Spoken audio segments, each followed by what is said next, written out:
Time now for a look at the day's top business news with Brian Quinn. And starting here in Europe with a plan by the EU to boost private investment across the bloc. Oliver, the European Commission set to release a new proposal on Wednesday for reforming Europe's capital markets. It's called the Savings and Investment Union, or SIU. It aims to provide publicly traded European companies with the capital they need to expand and compete on the global stage. Europe is suffering from persistent slow growth compared to its peers, in part due to trillions of euros being parked in its citizens' savings accounts. 70% of European retail savings, that's 10 trillion euros worth, are in the form of bank deposits, with just 30% invested in capital markets like stocks and bonds. That's roughly the opposite of the situation in the US. Another issue the SIU is trying to address is capital flight.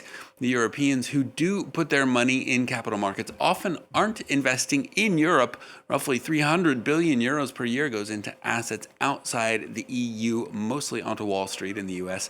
A recent report by former European Central Bank chief Mario Draghi warned that the EU needs an additional 750 to 800 billion euros per year in investment to maintain its competitiveness. Here's Commission President Ursula von der Leyen back in November. We must be more agile and better accompany people and business along the way. And we need to play on our traditional strength, our industries, our SMEs, our innovators, our workers. We will invest more, we will focus better, and we will ensure that our small companies, our startups and scale-ups can thrive in Europe. So what does Brussels' plan call for specifically? So this SIU calls for EU member states to create tax breaks for retail and institutional investors like pension funds who put their investments into European firms. It also urges EU member states to cut unnecessary red tape on the consolidation among European asset managers across national borders. Europe's top asset management firms remain much smaller than U.S. giants like Fidelity, Vanguard, and BlackRock. The plan also wants to ease restrictions on startup firms going public in order to encourage investment into riskier venture capital-driven sectors like tech and clean energy. One thing this SIU does not contain is a specific plan for a single market regulator for Europe, similar to the U.S.'s Securities and Exchange Commission. The continent has nearly 300 asset exchanges falling under a complex variety of national regulators. That complexity, one of the reasons many hot European private companies choose to go public on Wall Street. French President Emmanuel Macron is one of the top proponents of a single capital markets regulator. Here he is. We need a Europe where investment is much stronger. This is a priority for me. Quantum computing, clean energy, defense, it all requires much more money. To keep our grand ambitions for the future, we need to invest much more.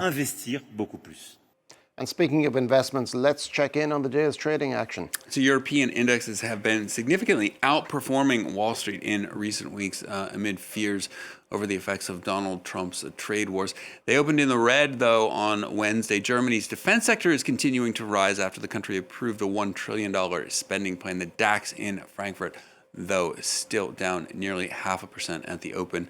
Over in Asia, a mixed picture for indexes on Wednesday. The Nikkei in Tokyo ending the day down 0.25% after the Bank of Japan held interest rates steady at 0.5% while warning of potential fallout from Trump tariffs on Japan's export-heavy economy. Global investors now, though, mostly looking ahead to the latest interest rate decision from the U.S. Federal Reserve, which is due out later in the day. And finally, for business today, satellites are critical for the functioning of the global economy, but the Earth's orbit is becoming an increasingly dangerous place for them. It is indeed low Earth orbit, cluttered with space junk, mostly detritus from defunct satellites circling the planet at supersonic speeds, posing hazards to spacecraft and other functioning satellites. It's one of the problems that entrepreneurs are looking to tackle as they attended this year's SpaceCom Expo in London, where the focus was on sustainability as political and business leaders look to the commercial future of space. Luke Schrager reports. Meet the ELSA-M satellite, or at least a scale model of the real thing that's designed to remove malfunctioning satellites from orbit.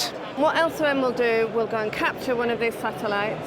It will safely and securely control the tumble and then it will bring it down below the International Space Station and let it go. And then that's one large piece of potential debris out of the solar system, out of orbit. There are thousands of defunct satellites and other debris in low Earth orbit, travelling at incredible speeds that basically makes them uncontrolled missiles. And any collision could cause a cascade of destruction, with dire consequences for Earth. Not a lot of people realise that they rely on space data on a daily basis, not just for checking your weather forecast, but also for your banking. Instantly, a lot of our economy falls over. So it's really important that we mitigate and we remove as much as we can before it becomes too much of a problem. Other exhibits at London Spacecom include AI-powered machines meant to repair satellites autonomously in space, and an efficient launch vehicle made of composites with a 3D printed propulsion system that runs on biofuel. We can use bio-LPG, which is far more sustainable in terms of burning and producing toxic or unwanted byproducts than most other propellant combinations. There are studies which showed that we were up to 96% sort of better than a more traditional propellant combination. With innovations like this, the hope is that space will be made not just more sustainable, but cleaner and safer for future generations. So space, critical to the world economy, and a lot of junk floating around up there, Oliver. Well, a lot of work to be done. Thank you very much, Brian Quinn.